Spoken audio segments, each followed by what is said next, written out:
सर्वनाम और इसके भेद। तो आइए समझते हैं सर्वनाम और इसके भेद के बारे में। सबसे पहले नोट में आप याद रखेंगे कि संज्ञा की पुनरावृत्ति को रोकने के लिए ही सर्वनाम का प्रयोग किया जाता है। संज्ञा के बदले या नाम के बदले आने वाले शब्द को क्या कहते हैं? तो सर्वनाम कहते हैं।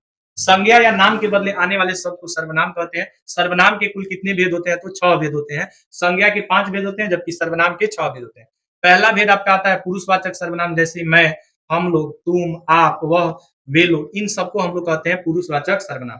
प्रश्न कैसे पूछेगा? कहेगा हम लोग कौन सा सर्वनाम है? तो पुरुषवाचक सर्वनाम हो जाएगा।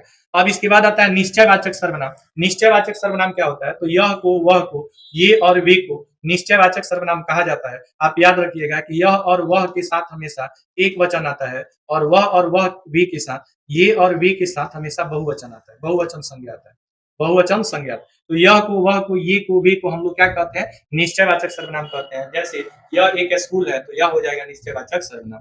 यहाँ पे कोई हो, किसी हो और कुछ हो, उसे कहेंगे अनिश्चयवाचक सर्वनाम। ये सर्वनाम का तीसरा भेद होता है। जैसे कुछ खा लो, तो कुछ हो जाएगा आपका अनिश्चयवाचक सर्वनाम। कोई आया है, कौन आया है पता नहीं है, तो ये आपका अनिश्चयवाचक सर्वनाम हो जाएगा।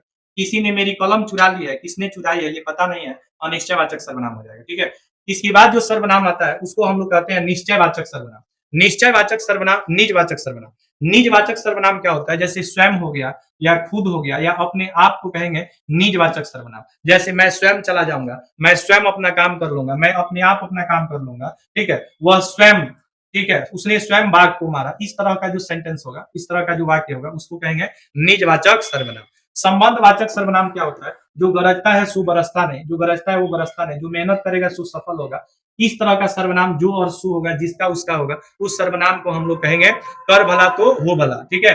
जो मेहनत करेगा वो सफल होगा। ऐसे सर्वनाम को कहते हैं संबंधवाचक सर्वनाम। अंतिम जो सर्वनाम होता है प्रश्नवाचक सर्वनाम। जैसे कौन आ रहा है, इसमें कौन कहलाएगा आपका प्रश्नवाचक सर्वनाम। ठीक है। जैसे यह किसका कलम है, तो यहाँ पे किसका कहलाएगा आपका कौन सा सर्वनाम?